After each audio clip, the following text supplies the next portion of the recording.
প্রিয় ভাইরা আমার, এবার আসুন যে কথা বলছিলাম, দুনিয়ার জিন্দগি থেকে আপনাকে আমাকে একদিন চলে যেতে হবে। মৃত্যুর স্বাদ আমাদেরকে আস্বাদন করতেই হবে, আস্বাদন করতেই হবে।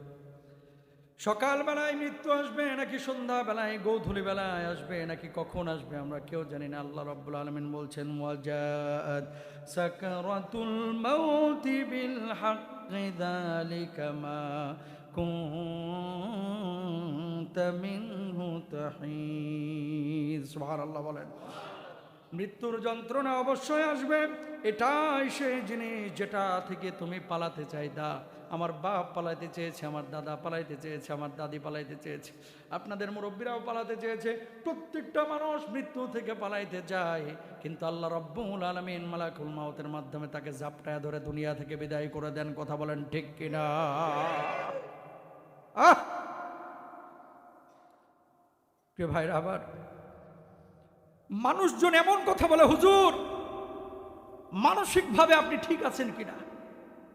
উন্নত দেশ থেকে আপনি চলে যাচ্ছেন, মানসিকভাবে আপনি ঠিক আছেন কিনা? মানে মানুষ কতটা দুনিয়ামুখী আপনি কল্পনা করতে পারেন? মানুষ কতটা দুনিয়ামুখী। মানসিকভাবে আপনি ঠিক আছেন কিনা তার মানে কি? তার কাছে সুখটা হচ্ছে ইউরোপে, সুখটা হচ্ছে আমেরিকায়। ইউরোপ আমেরিকায় মূল সমস্যা হচ্ছে ছেলেমেয়েরা বড় হয়ে যাওয়ার পরে যার যার মতো ব্যস্ত হয়ে যায়। বছরে একবার দুইবার খবর নিতে আসে, ফোন দেয়ও না। আপনি বাইরে থেকে এসে হার্ড ওয়ার্ক করেছেন, বাড়িতে এসে দরজা খুলে ছেলেটার মুখের দিকে তাকাইলেন, কলিজাটা ঠান্ডা হয়ে গেল, সমস্ত ক্লান্তি দূর হয়ে গেল। কথা বলেন ঠিক কিনা? এগুলো তো সুখ। ও পটল কিনতাম 5 পিস, বেগুন কিনতাম 1 পিস। কেন? একটা বেগুনের দাম বাংলা টাকায় 350 টাকা পড়ে যায়। কথা বুঝেন নাই? কিন্তু বাংলাদেশে এই জিনিসগুলো কিন্তু সস্তা, সহজ। আমাদের দেশের মানুষের মূল সমস্যা হচ্ছে সবসময় আমরা অন্যকে কম্পেয়ার করি। ধরেন এই এলাকায় সবচেয়ে ধনী মানুষটা, আপনি সবসময় ওর দিকে তাকান, ইস ওনার মতো যদি আমার টাকাটা থাকতো, ইস ওনার মতো যদি আমার পয়সা থাকতো। কিন্তু একটাবার নিচের মানুষটার দিকে তাকান না, হাই হাই হাই, আল্লাহ তো আমাকে ওই জায়গাটায় রাখতে পারতেন। কথা বলেন ঠিক কিনা? এই জন্য নবীজি বলেছেন, আল গিনা গিনা নাফস, ধনী তো সেই যে মানসিকভাবে আত্মিকভাবে যে মানুষটা ধনী। আত্মিকভাবে ধনী হওয়ার চেষ্টা করতে হবে। কয়দিনের জিন্দেগি ভাই, কয়দিনের জিন্দেগি? আজকে দেখেন, যে মানুষটা গত রাতে মারা গিয়েছে, এখন কিন্তু তার দাফন হয়ে গেছে। আপনি জানেন না আপনার মৃত্যুটা কখন আসবে। সকালবেলা না দুপুরবেলা, রাত্রিবেলায় নাকি সন্ধ্যাবেলায়? তার আগে আপনি কিছু খেয়েছেন নাকি খান নাই? আরে আপনি যেদিন মারা যাবেন সেদিন হয়তো আপনার বাড়ির চুলাটায় আগুন জ্বলবে। আপনি যেদিন মারা যাবেন সেদিন হয়তো বা সকালবেলায় পরবর্তী দিন আপনার আত্মীয় স্বজন মাঠে গিয়ে ঘাটে গিয়ে কাজ করবে। আপনি যেদিন মারা যাবেন তার কয়েকদিন পরে আপনার স্ত্রীও কিন্তু স্বাভাবিক খানা দানা খাবে। আপনি যেদিন মারা যাবেন আপনার সন্তানটাও কিন্তু 1 সপ্তাহ পরে স্কুলে যাওয়া শুরু করবে। আপনি মারা যাবেন, আপনার আশপাশের মানুষগুলো প্রথম 2-3 দিন আপনার জন্য হা হতাশ করবে, এরপরে কিন্তু মানুষগুলো আপনাকে ভুলে যাবে। ও কলিজার টুকরা ভাইরা আমার, মৃত্যু নিয়ে আমরা কেন কেন আমরা উদাসীন? কেন আমরা গাফেল? কেন আমরা গাফেল? চোখটা তো প্রতি রাত্রি বন্ধ করেন, প্রত্যেকটা রাত্রেই তো চোখটাকে বন্ধ করেন। আপনি কি চিন্তা করেন না, আরে কত মানুষ চোখটাকে বন্ধ করলো আর চোখটাকে খুলতে পারলো না? আরে আপনি কি চিন্তা করেন না, কত মানুষ রাত্রিবেলায় ঘুম থেকে উঠে এই ঘুমটা তার শেষ ঘুম হয়ে গেল? আপনি কি চিন্তা করেন না, আপনার বাবাটা ঈদের সময় আপনার সাথে একসাথে নামাজ পড়েছে, আজকে সেই বাবাটা গোরস্থানে শুয়ে আছে? আপনি চিন্তা করেন না যে মানুষগুলো আপনার সাথে দিন রাত একসাথে কাটিয়েছে, সে মানুষগুলো আজকে আপনি মারা যাওয়ার পরে কিছুক্ষণ পরে 2 দিন 4 দিন 5 দিন পরে ভুলে যাবে? একটা বারকে আপনি কল্পনা করেন না? আপনি কি চিন্তা করেন না? একটু চিন্তা করেন। দুনিয়া বড় কঠিন, দুনিয়া বড় কঠিন। গোটা দুনিয়ার সিস্টেমটাই, নিজামটাই হচ্ছে ধোঁকাবাজির নিজাম। এবং দুনিয়া, এজন্য আল্লাহ তাআলা বলেছেন, ওমাল হায়াতুদ দুনিয়া ইল্লা মাতাউল গুরুর, যে পার্থিব জীবনটা হচ্ছে একটা ধোঁকার জীবন, একটা ধোঁকার জীবন, একটা ধোঁকার জীবন। আল্লাহু আকবার বলেন। তাহলে কি করতে হবে সুন্দর মৃত্যুর জন্য, ভালো মৃত্যুর জন্য? আমাদের করণীয় কি? প্রিয় ভাইরা আমার, ভালো মৃত্যুর জন্য সাহাবী রিদওয়ানুল্লাহি আনহুম আজমাইন যেভাবে প্রস্তুত নিয়েছেন, সব সময় মৃত্যুকে স্মরণ করতে হবে। সাহাবীরা এভাবে শিখেছেন। আল্লাহর হাবিব সাল্লাল্লাহু আলাইহি ওয়াসাল্লাম বলছেন, আকসিরু যিকরা হাদিমিল লাযযাত। আল্লাহর হাবিব বলছেন, তোমরা বেশি বেশি মৃত্যুকে স্মরণ করো, বেশি বেশি মৃত্যুকে স্মরণ করো। আমার নবীজির জীবনে কোনো গুনাহ ছিল না। ওয়াল্লাহি লা আস্তাগফিরুল্লাহ ওয়া আতুবু ইলাইহি আকতার মিন 70 মাররাত। আমার নবীর জীবনে কোনো গুনাহ নাই, নবীজি জীবনে কোনো গুনাহ করেন নাই। আমার নবী নিষ্পাপ ছিলেন, আমার নবীর জীবনে কোনো গুনাহ ছিল না, কিন্তু আমার নবী প্রতিদিন 70 বারের বেশি তওবা করেছে। আপনি আমার জীবন, আপনার আমার জীবনে শত শত হাজার হাজার গুনাহ আছে, কিন্তু আপনি আমি দিনে একবারও তওবা করার সুযোগ অনেকেই পায় না। কথা বলেন ঠিক কিনা? আল্লাহর হাবিব সাল্লাল্লাহু আলাইহি ওয়াসাল্লাম বললেন, এর জন্য আকসিরু যিকরু হাদিমুল লাজ্জাত, বেশি বেশি মৃত্যুকে স্মরণ করো, কারণ দুনিয়ার সব আস্বাদন, সব স্বাদ কিন্তু মৃত্যু ধ্বংস করে দেবে। আল্লাহর হাবিব সাল্লাল্লাহু আলাইহি ওয়াসাল্লাম 1 নম্বরে বললেন, 2 নম্বরে বললেন, দুনিয়ার প্রতি আসক্তি কমাও। কুন ফিদ দুনিয়া কাআন্নাকা গরীবুন আও আবিরু সাবিলিন। বলুন আল্লাহু আকবার। নবীজি বললেন, ও দুনিয়ার মানুষ,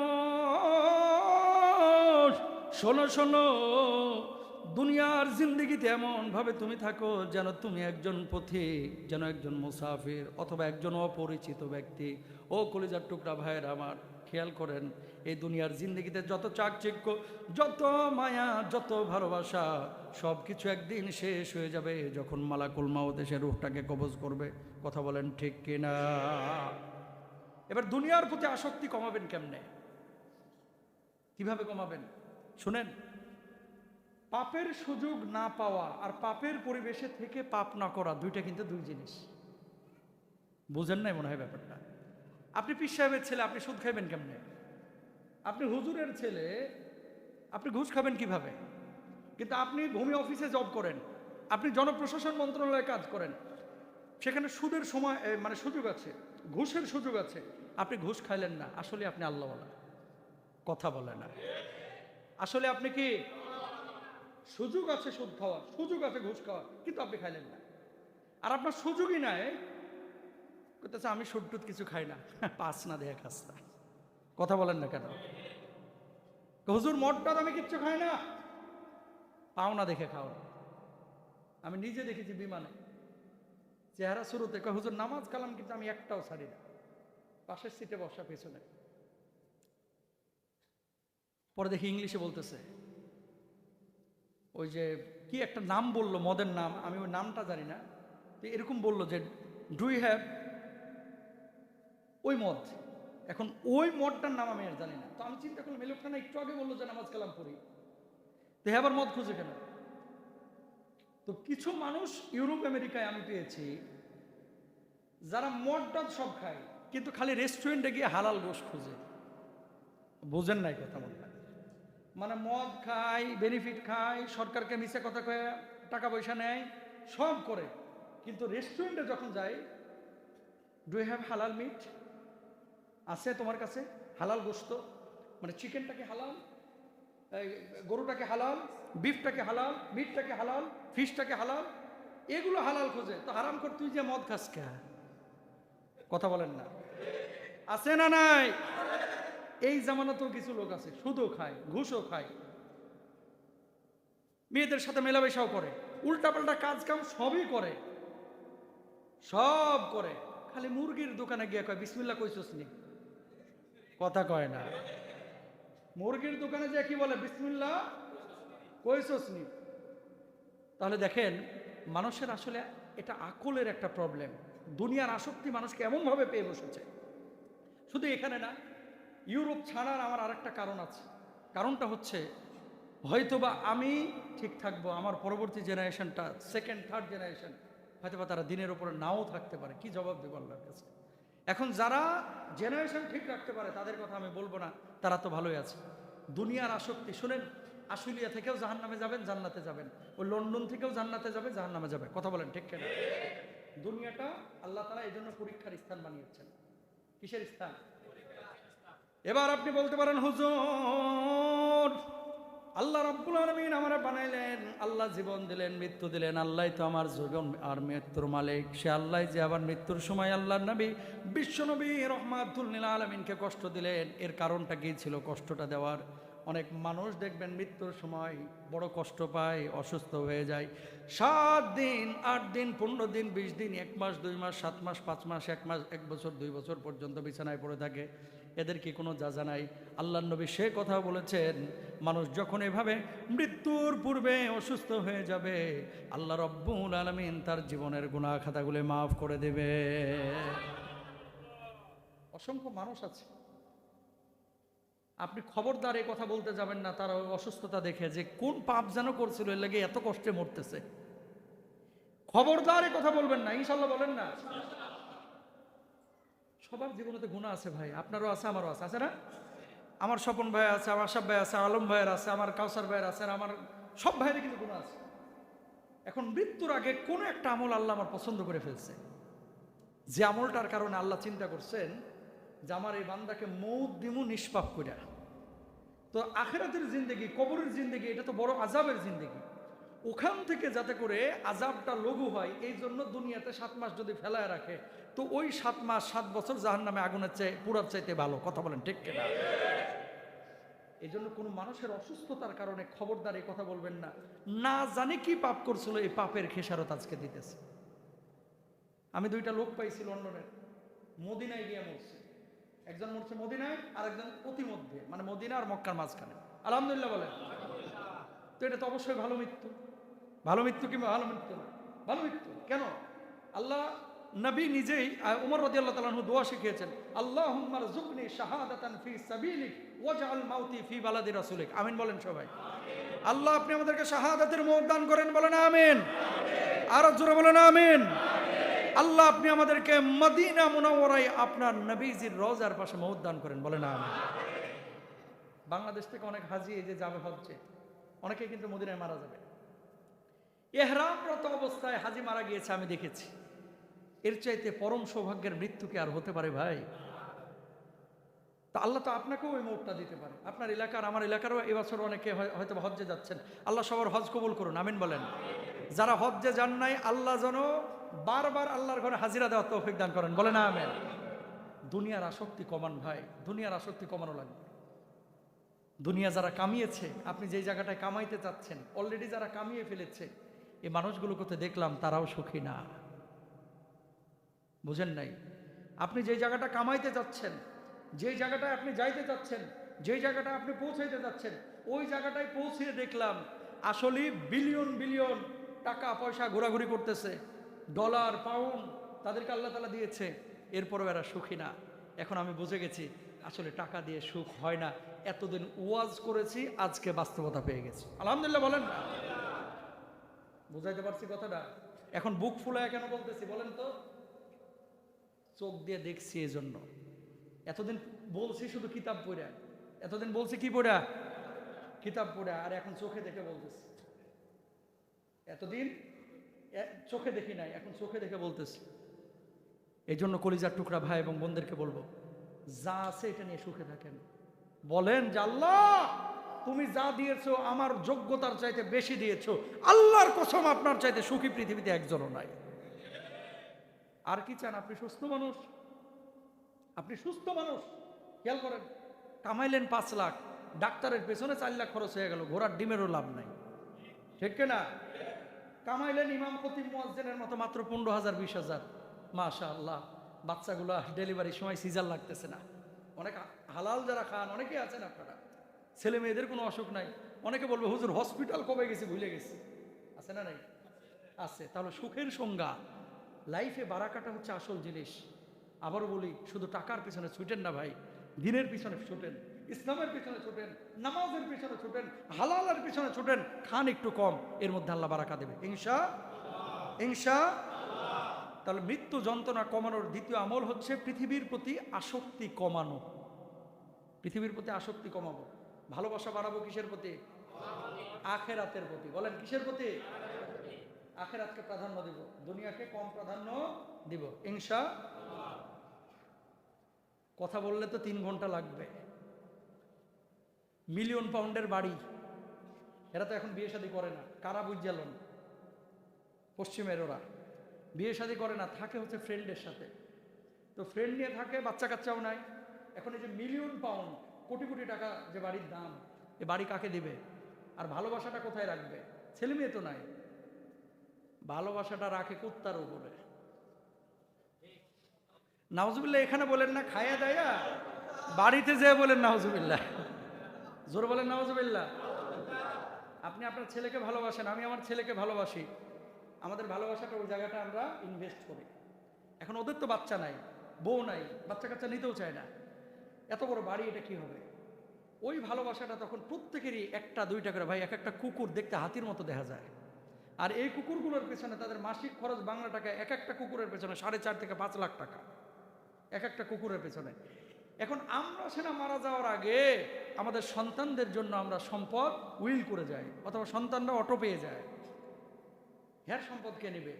তো সরকারি আইন ছিল যাদের বাচ্চা কাচ্চা নাই কেউ যদি মারা যায় আর সম্পদ সরকার নিয়ে যাবে। এখন এরা চালাক হয়ে গেছে, আমার বাচ্চা নাই কি হয়েছে, আমার কুকুর আছে না, এই জন্য এখন শুরু করছে কি জানেন, সম্পদগুলো কুকুরের নামে উইল করা।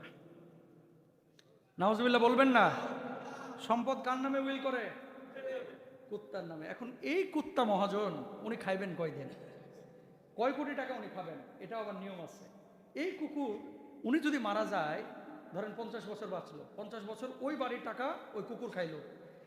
এই কুকুর মারা যাওয়ার পরে এই টাকাটা আবার কুকুরদের চ্যারিটি আছে, নিয়ন্ত্রণ করে মানুষ, চ্যারিটিটা কাদের?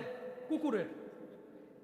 এখান থেকে কুকুরদের পেছনেই ওই পুরো বাড়ির খরচটা হবে। আমার আফসোস হয় যে এদের মাথার মধ্যে আল্লাহ তাআলা কি দিয়েছে, ওরে বেটা মিলিয়ন মিলিয়ন পাউন্ড ডলার তুমি কুকুরের পেছনে খরচ করছো, আর আমার ইরানে আমার গাজায় বাচ্চারা পানির অভাবে মারা যাচ্ছে, আল্লাহ তোদের উপরে লানত ফেলুক। কথা বলেন ঠিক কিনা?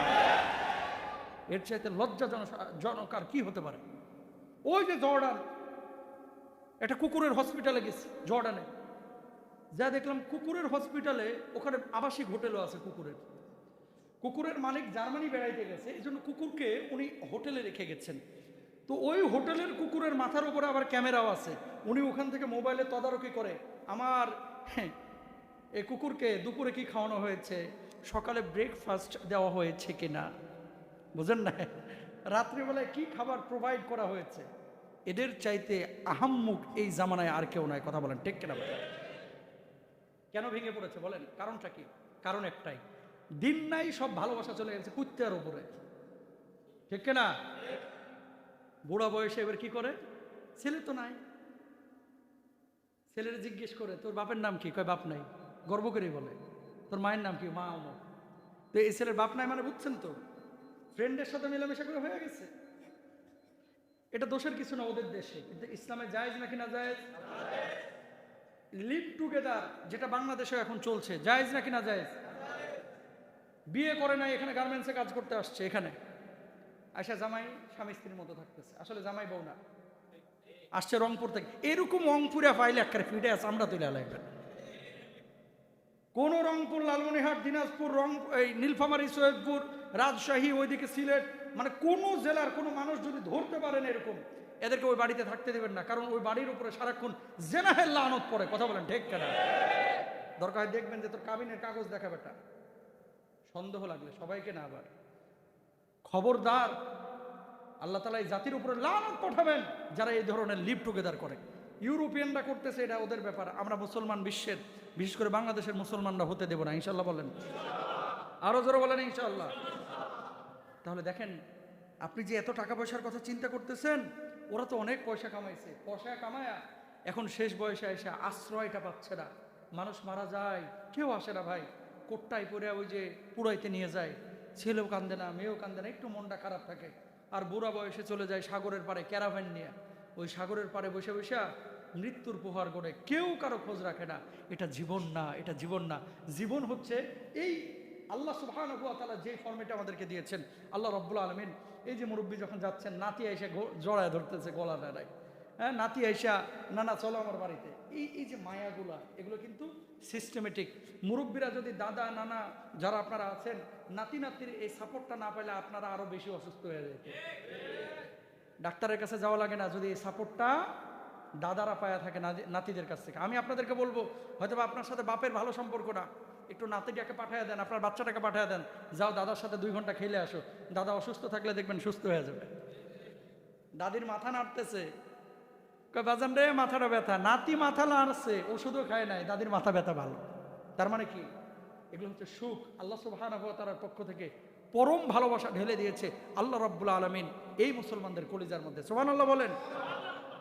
প্রিয় ভাইরা আমার, তাহলে দুনিয়ার প্রতি আসক্তি কমাইতে হবে। 3 নাম্বার, তওবা এবং আমলে ব্যস্ত থাকতে হবে। তওবা মানে খালি ডান পাশে থু থু থু করে 3বার ছ্যাপ ফেলাইলেন আর বললেন তওবা তওবা, এটার নাম তওবা না।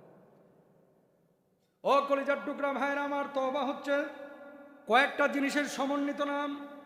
1 নাম্বার হচ্ছে যেই পাপ আপনি করেছেন আর জীবনে সেই পাপ করবেন না, এর জন্য আপনি আল্লাহর কাছে বলবেন, আল্লাহ ও মাবুদ, আমি ভুল করে ফেলেছি, জেনা করে ফেলেছি, মদ খেয়ে ফেলেছি, সুদ খেয়ে ফেলেছি, ও আল্লাহ আর জীবনে সুদ খাবো না, জেনা করবো না, তোমার কাছে ওয়াদা করলাম। চোখের পানিটা যখন ছেড়ে দেবে, আল্লাহ তুমি ছাড়া আমাদের কোনো মাহবুদ নাই, আল্লাহ তুমি ছাড়া আমাদের কোনো খালেক নাই, ও আল্লাহ আমি ছাড়া, আমরা ছাড়া তোমার লক্ষ কোটি বান্দা আছে মাহবুদ, তুমি ছাড়া আমাদের কোনো মাহবুদ নাই, তুমি ছাড়া কোনো আল্লাহ নাই। আল্লাহ তুমি মাফ না করলে কার কাছে যাব? আল্লাহ তুমি না মাফ করলে কার কাছে বলবো? আল্লাহ তুমি মাফ করে দাও। এইভাবে যখন আপনি আত্মসমর্পণ করবেন, চোখের পানিগুলো ছেড়ে দিবেন, আল্লাহ রব্বুল আলামিন আপনার চোখ বেয়ে গান স্পর্শ করার পূর্বে আল্লাহ রব্বুল আলামিন আপনার জীবনের গুনাহ খাতাগুলি মাফ করে দিবে। জোরে বলেন সুবহানাল্লাহ। তাহলে গুনাহ করলে ফ্রেন্ডদের সাথে শেয়ার না, গুনাহ করলে বলবো কাকে? এই অনেক যুবকরা আছে, মুরব্বীরা আছে, এই জেনা টেনা করার পরে, মদ টদ খাওয়ার পরে, সুদ টুদ খাওয়ার পরে, পাপ করার পরে কয় দোস্ত আজকে আছে না নাই? খবরদার, পাপ করে যদি কাউরে আপনি বলেন, এটা সাক্ষী হয়ে গেল। কি হয়ে গেল? সাক্ষী। কিয়ামতের ময়দানে আল্লাহ যদি মাফও করে দিতে চায়, ওই সাক্ষী এসে বলবে, আল্লাহ পরে মাফ করলেন, আমার দেহে মাফ করেন না। তখন সাক্ষী হয়ে গেলে আপনি বিপদে পড়বেন। সুতরাং পাপ করে কেউ কাউকে বলবো না, ইনশাআল্লাহ বলেন। 2 নাম্বার, যেই গুনাহটা করেছেন এর জন্য লজ্জিত হবেন। লজ্জিত, কেমন লজ্জা? ইস আল্লাহ, আমি কিভাবে আপনার মুখ দেখাবো, আমি পাপটা করে ফেলেছি, মাহবুদ আপনি আমার মাফ করে দেন আল্লাহ। এভাবে বলেন রাত্রিবেলায় তাহাজ্জুদের নামাজে সাধ্য অবরত হয়ে আল্লাহর কাছে বলেন, কান্নাকাটি করেন। 3 নাম্বার।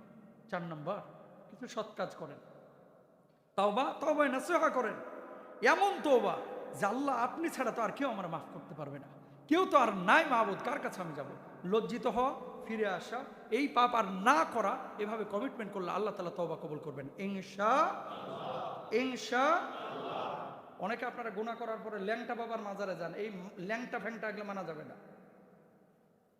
বেলতলি সুলাইমান ল্যাংটা, দোহাই ল্যাংটা, দেহাই ল্যাংটা, নাউজুবিল্লাহ বলেন না। এই সব ল্যাংটা ফ্যাংটার কোনো মাজারে যাওয়া যাবে না, ইনশাআল্লাহ বলেন। ল্যাংটা কখনো ওলি হতে পারে? পীর হতে পারে? এই সতর ঢাকা ফরজ না সুন্নত? সবাই বলেন ফরজ না সুন্নত? ফরজ। এখন কেউ যদি এই সতরটাকে খুলে ফেলে, হ্যাঁ তো ওলি হইতে পারে না। এই জন্য এই যে কোনো ল্যাংটার মাজারে টাকাটুকি দিবেন না। তওবা ইস্তেগফার এটা জায়নামাজে করবেন, মসজিদে অথবা রাত্রিবেলায় মুসল্লায় বসে বসে করবেন, ইনশাআল্লাহ বলেন। তওবা মাজারে না, তওবা হচ্ছে আল্লাহর সাথে বান্দার সম্পর্ক এবং নিজেকে সঁপে দেওয়া। তওবা উরুসে না, তওবা হচ্ছে আল্লাহর সামনে নিজেকে সঁপে দেওয়া, যে আল্লাহ আর করবো না মাহবুদ, ভুল করেছি, আল্লাহ তুমি মাফ করে দাও, আমিন বলেন। প্রিয় ভাইরা আমার, এরপর আল্লাহ নবী বিশ্বনবী সাল্লাল্লাহু আলাইহি ওয়াসাল্লাম বললেন, শান্তির উপরে যদি ভালো মৃত্যু, শান্তির মৃত্যু পেতে চান, ইমানের মৃত্যু পেতে চান, আল্লাযীনা তাতাওয়াফাহুমুল মালাইকাতু তাইয়্যিবিন,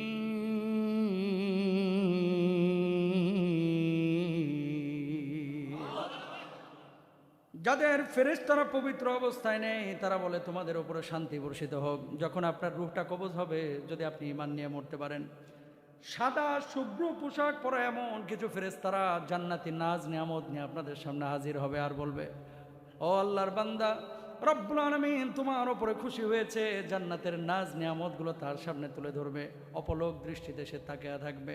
আর এমন মুহূর্তে আল্লাহ রব্বুল আলামিনের ওই ফেরেশতা মালাকুল মাউত তার ভিতরটাকে রূহটাকে বের করবে। যখন রূহটা কবজ হয়ে যাবে, ওই ব্যক্তির চোখটা বন্ধ হয়ে যাবে অথবা চোখটা খোলা থাকবে। মা সন্তানকে দুধ পান করানোর সময় বাচ্চা যেমন ঘুমন্ত অবস্থায় থাকে, মুখ থেকে স্তনটা টান দিলে যেমন বাচ্চা বুঝতে পারে না, আল্লাহ রাব্বুল আলামিন ওই মুমিন বান্দার রূহ কবজের সময় এমন শান্তি বিরাজ করবেন, রূহটা কবজ হয়ে যাবে, ওই বাচ্চার মতো সে বুঝতে পারবে না। জোরে বলেন সুবহানাল্লাহ। বুঝতে পারবে না। এরকম শান্তির মৃত্যু আমার সব চাচা চাচি, আমার মুরব্বী ভাই বাবা যারা এখানে আছেন সবাইকে আল্লাহ শান্তির মৃত্যু দান করুন। বলো না আমিন। আরো জোরে বলো না আমিন। কালেমা নসিব জান্নাত মৃত্যুর আগে সবাই চান তো? কালেমা নসিব হোক এটা যদি চান তাহলে কালেমাওয়ালার কাজ করতে হবে। কালেমাওয়ালার কাজ হচ্ছে লা ইলাহা ইল্লাল্লাহ মুহাম্মাদুর রাসূলুল্লাহ, আল্লাহ ছাড়া কোনো মাবুদ নাই, আল্লাহ রাসূল মুহাম্মাদুর রাসূলুল্লাহ সাল্লাল্লাহু আলাইহি ওয়াসাল্লাম। এটাকে স্বীকৃতি দেওয়ার পরে নামাজ ছাড়া যাবে না, ইনশাআল্লাহ বলেন। রোজা ছাড়া যাবে না, হারাম খাওয়া যাবে না, হালাল জীবন যাপন করতে হবে। শোনেন, পৃথিবীতে কোনো মানুষের উপকার করতে না পারলে অন্তত ক্ষতি করেন না, ইনশাআল্লাহ বলবেন না? যাদের জবানে মৃত্যুর সময় কালেমা আসে না এরা কারা? যারা মুনাফেক, যারা বেঈমান, যারা বদকার, যারা নামাজ পড়ে না, যারা মানুষের গীবত করে, যারা পরনিন্দা করে, যারা সারা জীবন গুনাহে কবিরা করেছে। ও ভাই, ওই মানুষটা অমুকটা কাজ করছে, ওরে নিয়ে আপনি চায়ের দোকানে আড্ডাবাজি করতেছেন, গীবত করতেছেন, ওর আমলের পাল্লাটা আপনি ভালো করতেছেন। এই জন্য সালফি সালেহিনদের একটা নীতি ছিল, কেউ যদি কারণ আমি গীবত করতো, আমার পক্ষ থেকে 1 কেজি মিষ্টি খাওয়াই দিস ওরে। কারণটা কি? ওর আমল কাইটা আমারে তো আল্লাহ দিয়ে দিছে। সুবহানাল্লাহ বলেন না? এবার বলেন নাউজুবিল্লাহ। খবরদার কোনো মানুষের গীবত পরনিন্দা করবেন না, ছোট করবেন না। মানুষকে বড়, সবাইকে আপনার চাইতে বেটার মনে করেন, সবাই আপনার চাইতে ভালো, আপনিই খারাপ। আমি নাদান না খান্দা, আমার চাইতে সবাই ভালো পৃথিবীর, আমিই খারাপ। যখন এই জিনিসটা আপনার মাথায় নিয়ে আসবেন তখন দেখবেন পৃথিবীতে কোনো মানুষকে আপনার খারাপ মনে হবে না, মনে হবে যে সবাই ভালো, আমিই খারাপ। আর তখনই পৃথিবীতে আপনি একটা জায়গায় পৌঁছাবেন, মানে আল্লাহর বিশেষ রহম আপনার উপর আসবে। সুবহানাল্লাহ বলেন। কথাগুলো কলিজায় লিখে নেন। গরুর হাটে গেছি পরশুদিন দাওয়াতি কাজ করতে, গ্রামে গরুর হাটে। তো মানুষজন তাকায় রয়েছে এমনি, হুজুর আপনি না লন্ডনে, আপনি গরুর হাটে কে? ওকে কে? মানুষ কি গরুর হাটে আসতে পারে না?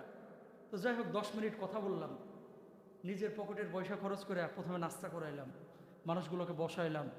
বিশ্বাস করেন, কার গেঞ্জি ছিঁড়া, কার পা ফাটা, কার লুঙ্গিতে ছেঁড়া ফাটা ময়লা, ঘরমাক্ত শরীর। 10টা মিনিট কথা বললাম। যখন সাহাবীদের ত্যাগ কোরবানি নিয়ে কথা বলছিলাম, কিছু মানুষের চোখ দিয়ে টলমল করে পানি পড়ছিল। সুবহানাল্লাহ বলেন।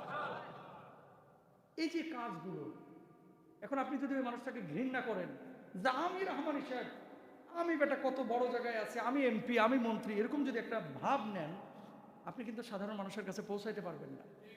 সাধারণ মানুষ এই ঘামওয়ালা শরীরের কাছে পৌঁছাইতে ওইরকম একটা মাথা লাগবে, হৃদয় লাগবে। কথা বলেন ঠিক কিনা? আবার একটু যারা বিপরীত মেরুর, এরা আবার সাইড থেকে কয় ঢাকায় কি চাকরি বাকরি নাই নাকি, গ্রামে পড়ে রয়েছে। আপনার এলাকা তো এরকম 2-1 জন পাবেন। কেউ হুজুর কি অন্য জায়গায় খতিবি টতিবি পায় না নাকি, এখানে আবার চলে এলো দেখি।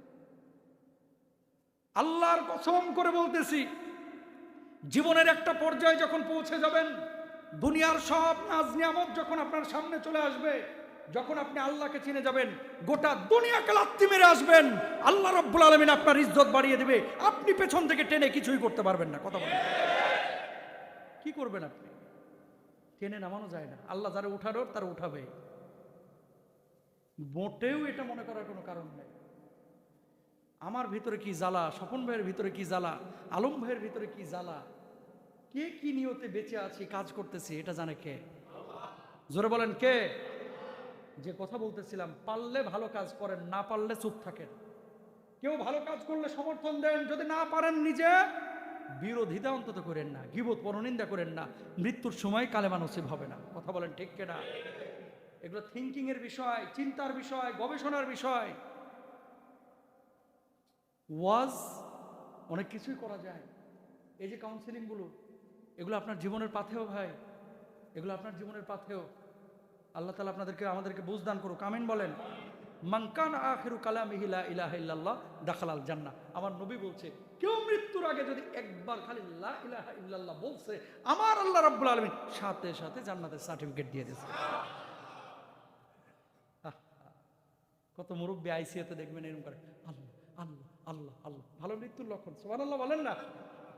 আপনার বাপদাদারাও আছে, সাধারণ খেটে খাওয়া মানুষ, অত বড় আলেমও না, খতিবও না, বক্তাও না, কিন্তু মৃত্যুর আগে লা ইলাহা ইল্লাল্লাহ বলছে। সুবহানাল্লাহ। তাহলে কার নসিবে কালিমা আসবে এটা আপনিও জানেন না, আমিও জানি না। আল্লাহ দেখবে আপনার হৃদয়ের অবস্থা। ভাই, নিজে সৎ হন, নিজে সমালোচনা করবেন না, গীবত করবেন না, পরনিন্দা করবেন না, ভালোভাবে চলবেন, মানুষের ক্ষতি করবেন না, ইনশাআল্লাহ। নামাজ তো ছাড়লেও চলবে নাকি? নামাজ পড়া লাগবে তো। এখন যেমন সবাই এসেছেন 5 ওয়াক্ত নামাজ যার যার জায়গায় পড়বেন, ইনশাআল্লাহ বলেন। আল্লাহ কবুল করুন, আমিন। আর ছোট্ট করে 1-2টা বিষয় বলে শেষ করে দেবে ইনশাআল্লাহ তাআলা। এই মসজিদটা আল্লাহ সুবহানাহু ওয়া তাআলার অশেষ দয়ায় আপনারা খুব সুন্দরভাবে পরিচালনা করেন। প্রত্যেকটা মানুষের এই মসজিদের প্রতি অবদান আছে। সম্ভবত ওই যে কলাম আজকে শেষ হয়েছে আপনাদের, আলহামদুলিল্লাহ। এই কলামের যারা আপনারা অর্থ দিয়ে সহযোগিতা করেছেন, করছেন, 2টা হাদিস আপনারা শুনেন। আল মাসাজিদু শাহিদুন, নবীজি বলছেন কিয়ামতের ময়দানে প্রত্যেকটা মসজিদ, দুনিয়া তো বড় বড় বিল্ডিংগুলো তুলার মতো উঠতে থাকবে সিংহায় ফুৎকারের পরে, সব কিছু ধ্বংস হয়ে যাবে। আল্লাহ রাব্বুল আলামিন পৃথিবীর এই মসজিদগুলোকে যেমন ছিল ঠিক ওইভাবেই ইনটেক আকাশে তুলে নেবেন। সুবহানাল্লাহ। মসজিদের ইটগুলো সাক্ষী দেবে। সুবহানাল্লাহ বলেন না? এই টাইলস কারো না কারো তো টাকা আছে, টাইলসে আছে না নাই? এসিডায় কারো না কারো টাকা আছে তো, ফ্যানে আছে না নাই? এই প্রত্যেকটা টাইলস, বালিকণা, ধুলিকণা, সিমেন্টের কণা সেদিন সাক্ষী দিয়ে বলবে যে আল্লাহ, এই মানুষটা তোমার ঘর নির্মাণে সহযোগিতা করেছিল, আল্লাহ তাকে ছাড়া আমি জান্নাতে যাব না। সুবহানাল্লাহ বলেন। তো সেই জান্নাতে আমরা যাইতে চাই না? কবর আলোকিত না অন্ধকার বলেন? নবীজি বলছেন মান আযা মসজিদান আযা আল্লাহু লাহু নূরান ফিল কবর, যে ব্যক্তি মসজিদকে আলোকিত করলো, মসজিদকে সংস্কার করলো, মসজিদকে দেখভাল করলো, আল্লাহ রাব্বুল আলামিন তার কবরকে আলোকিত করে দিবেন। তাহলে কবরে বাতি জ্বালাইতে চাইলে মসজিদে বাতি জ্বালাইতে হবে, মসজিদে ইট সিমেন্ট রড দিতে হবে, ইনশাআল্লাহ। এরপর আপনি বলবেন যে হুজুর আমার তো অত সামর্থ্য নাই, তাহলে আমি কি করব? নবীজি এর জন্য বলেছেন সম্ভব হলে কবুতরের একটা ঘরের সমান হলেও তুমি মসজিদ দিয়ে শামিল হও। মানে কবুতরের ঘর যতটুকু, কবুতরের ঘর কয় কিলোমিটার? আর হাতের তালুর সমান সেনা। এই তালুর সম পরিমাণ জায়গা, তালুর সম পরিমাণ ইট, তালুর সম পরিমাণ সিমেন্ট, তালুর সম পরিমাণ বালুও যদি দেন মসজিদে, আল্লাহর নবী বলছেন বানাল্লাহু লাহু বাইতান ফিল জান্নাহ, তার জন্য জান্নাতে ইংরেজিতে বলা হয় প্যারাডাইজ। আল্লাহ রাব্বুল আলামিন এমন একটা বালাখানা বানাইবেন যেই বালাখানা দূর থেকে দেখা যাবে। জোরে বলেন সুবহানাল্লাহ। তো এই মসজিদটা আপনার, এই মসজিদটা আমার, এই মসজিদটা আপনাদের সবার। এই মসজিদের আপনারা যারা দায়িত্বশীল আছেন, আল্লাহ সুবহানাহু ওয়া তাআলা আপনাদের খেদমাতগুলোকে কবুল আল মঞ্জুর করুন। তাহলে মৃত্যু নিয়ে আলোচনা হলো, আমরা সৎ জীবনযাপন যদি করি, নামাজ, কালাম, তওবা, তাহলিল এগুলো যদি ঠিক মতো করি, ইনশাআল্লাহ তাআলা আমাদের মৃত্যুটা সুন্দর মৃত্যু হবে। মাঝখানে শিক্ষণীয় অনেক কথা বলেছি যে বিশ্ব কোন গতিতে চলছে, আমরা কোথায় আছি। আপনি যে জায়গাটা স্বপ্ন দেখছেন ওই জায়গাটায় যারা পৌঁছিয়েছে ওরাও আসলে সুখী না। সুখ হচ্ছে দিন মানার মধ্যে, সুখ হচ্ছে ইসলাম মানার মধ্যে, সুখ হচ্ছে আপেক্ষিক বিষয়, আন্তরিক বিষয়। যতদিন আপনি সুস্থ সবল, আপনি সুখী মানুষ। আপনি অসুস্থ, আপনি বিমারি, আপনার পরিবারে বারাকা নাই, সন্তান কথা শোনে না, বউ কথা শোনে না, মেয়ে কথা শোনে না, কেউ পাত্তা দেয় না, লাঞ্ছনার জীবন, সম্মানের জীবন নাই, আপনি অসুখী। এই জন্য সম্মানজনক জীবনের জন্য হালাল খাইতে হবে, হারাম জীবনযাপন বর্জন করতে হবে। আল্লাহ তৌফিক দান করুক, সবাই বলে না আমিন। هذا ما عندي والعلم عند الله عليه توكلت وعليه أنيب وآخر دعوانا الحمد لله رب العالمين والسلام عليكم ورحمة الله وبركاته.